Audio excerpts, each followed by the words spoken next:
सुनीता पवार क्या वाकई में एनसीपी का कमान संभालेंगे, डिप्टी सीएम की कुर्सी पर बैठ जाएंगी और उन तमाम सवालों का जवाब में मिल जाएगा या हिसाब किताब हो जाएगा जो बीजेपी पे दाग लग रहे हैं, सीएम फडणवीस पे दाग लग रहे हैं।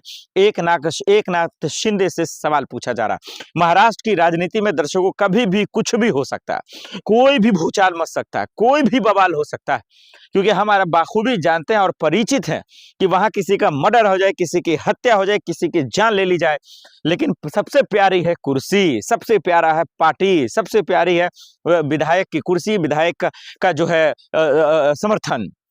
अब देखिए ना, अजीत पवार जी का निधन हुआ, हजार सवाल हैं उनको लेकर, लेकिन एक सवाल का आता पता नहीं है, कोई जवाब भी नहीं दे रहा है।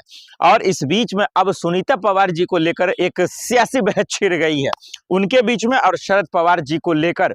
जो पवार परिवार है, जी हाँ दर्शकों, ये नाम से थोड़ा सा लोग कंफ्यूज हो जाते हैं। पवार परिवार में दरअसल इस बात को लेकर बेचैनी और परेशानी हो गई है कि क्या होगा, क्या कौन नाराज है कौन नहीं है। तो आइए दोनों पहलू को हम आपको बारीक से समझाते हैं। पहला पहलू कि सुनीता पवार जो शपथ आज लेने वाली है, जो चर्चाएं चल रही हैं, अब शरद पवार ने उस पर अपनी बातें रखी हैं कि भाई हमारा इससे लेना देना नहीं है, ये दबाव में किया जा रहा है, ये बीजेपी जानबूझकर कर रही है, अपने मन मुताबिक फैसला कर रही है, वो अपना मन ग्रंथ पढ़ रही है। ये आरोप दरअसल जो है शरद पवार के, और ऐसा वो क्यों कह रहे हैं वो हम आगे बताएंगे। और दूसरा ये सवाल जानने की कोशिश करेंगे कि अजीत पवार जी का जो निधन हुआ, जो सिस्टमेटिक फेल्यूर है, जो मोदी जी अमित शाह जी से सवाल है, जो बीजेपी से सवाल है, उसका जवाब कौन देगा और कब मिलेगा? या इसी तरीके से प्लेन क्रैश पे क्रैश, क्रैश पे क्रैश होते रहेंगे, आम लोग मरते रहेंगे, जिम्मेदार लोग मरते रहेंगे और कोई सवाल जवाब नहीं होगा? ये दो सवाल पे बात करूंगा दर्शकों, इसलिए शुरू से अंत तक जरूर बने रहिएगा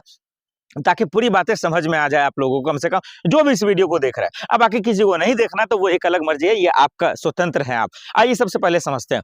देखिए, शरद पवार ने इसलिए कहा होगा कि भाई अभी निधन हुआ है, अभी अजीत पवार जी महाराष्ट्र को छोड़कर गए हैं, दुनिया को छोड़कर गए हैं, लोग अभी जो है दुख से उभरे भी नहीं है कि यार तुम अपनी औकात दिखा रहे हो क्या? पार्टियां जो है सिर्फ और सिर्फ राजनीति करने के लिए होती है क्या? क्या मदद करने के लिए नहीं होती है? एनसीपी का जिम्मेदार कौन होगा, कमान कौन संभालेगा? अब अजीत पवार की पत्नी दरअसल सुनीता पवार क्या उस लायक का मतलब इन द सेंस क्या अभी उस होशमंद में आई है? उनका शौहर गया यार, उनका पति मरा है, क्या अभी वो उस चीज में आई? वो राज्यसभा सांसद भी है, ये मुझे पता है, लेकिन अभी क्या सियासी काम करने के लिए वो अभी तैयार भी हुई है? क्या दुख में ही जी रही है? क्या परेशान है? कम से कम कोई पूछ तो लो। पहला तो मेरा ये सवाल है। दूसरा, अब जब उनको शपथ दे रहे हैं, कुर्सी दे रहे हैं, प्रस्ताव दिया गया कि भाई डिप्टी सीएम की जिम्मेदारी उनको दी जाए, तो पहले उनका जो पवार परिवार है, तो उनके अंदर जो अब चल रहा है तनातनी या फिर अनबन या खनबन या खटपट, तो उसको दुरुस्त की जाए।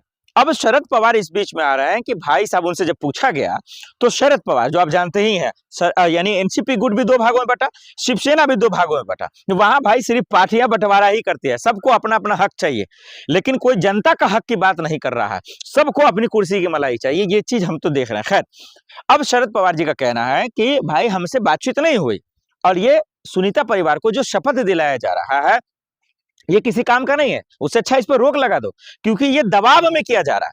अब हालांकि उन्होंने बीजेपी या फिर शिंदे साहब या फिर फडणवीस साहब का नाम नहीं लिया, तो क्या ये जानबूझकर दबाव में, जल्दबाजी में सुनीता परिवार को, खासकर सुनीता परिवार को, क्या वो जिम्मेदारी दी जा रही है ताकि वो तमाम सवाल जो अजीत पवार जी के निधन से उठ रहे हैं या किया जा रहा है उन पर मिट्टी डाल दिया जाए, उन पर कोई सवाल ना पूछे?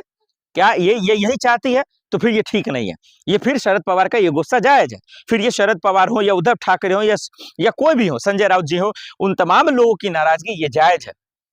और वैसे भी अजीत पवार जी के भतीजे ने एक बड़ी गजब पोस्ट किया दर्शकों कि कौन ऐसी मजबूरी थी, ये कौन ऐसा सिस्टम के लालच में लोग घुल गए थे जो अचानक से, अभी तो जाने का वक्त भी नहीं था दादाजी और आप चले गए। तो ये सवाल तो है, लेकिन लोग इमोशनल हो जाते हैं ना। हमारा आप जानते हैं किसी के हत्या पर, किसी के निधन पर लोग इमोशनल हो जाते हैं, सवालों से छुटकारा पाते हैं, लेकिन यार जो लापरवाही है उससे तो सवाल पूछेंगे ही ना। कोई जवाब भी नहीं दे रहा है। और इस बीच में अब सुनीता पवार जी को लेकर एक सियासी बहस छिड़ गई है उनके बीच में और शरद पवार जी को लेकर।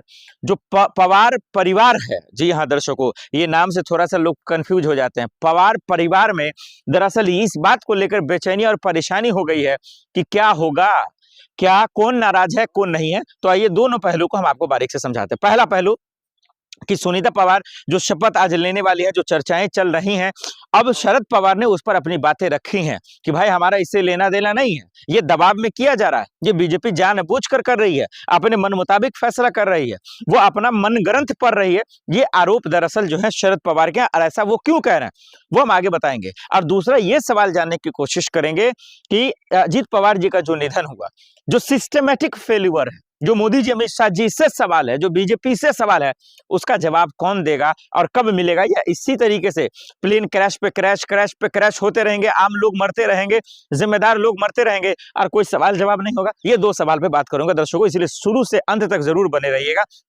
ताकि पूरी बातें समझ में आ जाए आप लोगों को, कम से कम जो भी इस वीडियो को देख रहा है। अब बाकी किसी को नहीं देखना तो वो एक अलग मर्जी है, ये आपका स्वतंत्र है आप। आइए सबसे पहले समझते हैं। देखिए, शरद पवार ने इसलिए कहा होगा कि भाई अभी निधन हुआ है, अभी अजीत पवार जी महाराष्ट्र को छोड़कर गए हैं, दुनिया को छोड़कर गए हैं, लोग अभी जो है दुख से उभरे भी नहीं है कि यार तुम अपनी औकात दिखा रहे हो क्या? पार्टियां जो है सिर्फ और सिर्फ राजनीति करने के लिए होती है क्या? क्या मदद करने के लिए नहीं होती है? एनसीपी का जिम्मेदार कौन होगा? कमान कौन संभालेगा? अब अजीत पवार की पत्नी दरअसल सुनीता पवार क्या उस लायक लायक का मतलब इन द सेंस क्या अभी उस होशमंद में आई है? उनका शौहर गया यार, उनका पति मरा है, क्या अभी वो उस चीज में आई? वो राज्यसभा सांसद भी है, ये मुझे पता है, लेकिन अभी क्या सियासी काम करने के लिए वो अभी तैयार भी हुई है?